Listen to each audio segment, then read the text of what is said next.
오늘은 사도행전 5장 27절에서 42절까지 말씀입니다. 먼저 말씀을 읽겠습니다. 그들을 끌어다가 공회 앞에 세우니 대제사장이 물어 이르되 우리가 이 이름으로 사람을 가르치지 말라고 엄금하였으되 너희가 너희 가르침을 예루살렘에 가득하게 하니 이 사람의 피를 우리에게로 돌리고자 함이로다. 베드로와 사도들이 대답하여 이르되 사람보다 하나님께 순종하는 것이 마땅하니라.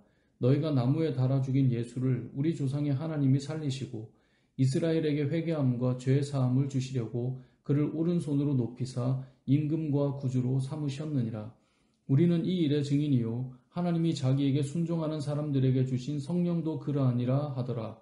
그들이 듣고 크게 노하여 사도들을 없이하고자 할세.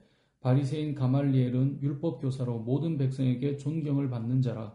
공회 중에 일어나 명하여 사도들을 잠깐 밖에 나가게 하고 말하되 이스라엘 사람들아 너희가 이 사람들에게 대하여 어떻게 하려는지 조심하라.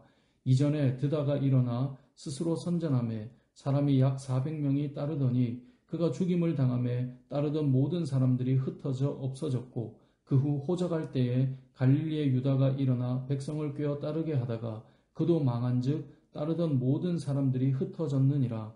이제 내가 너희에게 말하노니 이 사람들을 상관하지 말고 버려두라.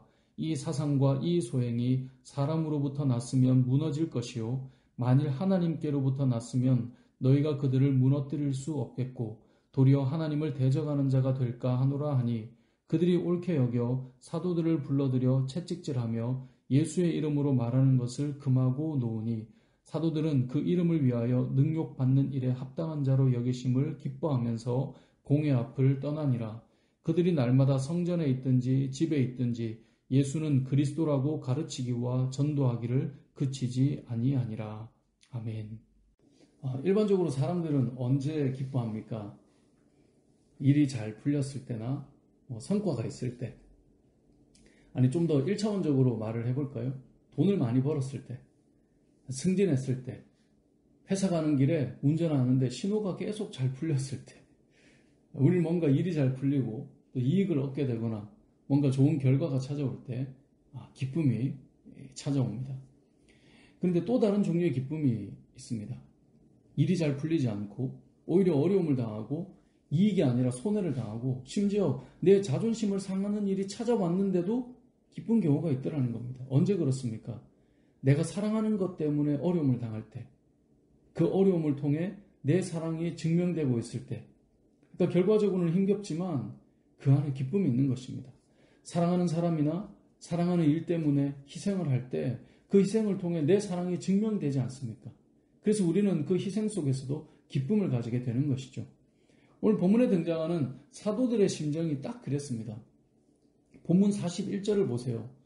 사도들은 그 이름을 위하여 능욕받는 일에 합당한 자로 여기심을 기뻐하면서 공회 앞을 떠나니라. 아멘.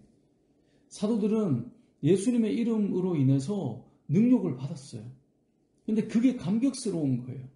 그래서 기뻐했다라고 오늘 본문은 말씀하고 있어요. 주를 위해 봉사하고 살아가는데 그게 참 힘겨운데도 그 길을 가는 것이 막 감격스러운 거예요. 요즘도 전도하는 것을 사람들이 싫어하지만 예전에도 그랬잖아요. 예전에 어떤 분이 그런 이야기를 해주더라고요. 아파트 전도를 하는데 배를 누르고 예수 믿으세요 그러는데 문이 열리더니 물바가지로 물을 확 뿌려버리는 거예요. 온몸이 젖었어요. 근데 뿌리고 나니 뿌린 사람도 막상 하고 보니까 이게 좀 심했다는 생각이 들고 이 전도하다가 물바가지 맞은 사람도 뒤집어 쓰고 나니 이게 뭔 일인가 싶긴 한데 이분이 이 사건을 얼마나 기뻐하는지 몰라요. 전도하다가 난 이런 일도 있었다고.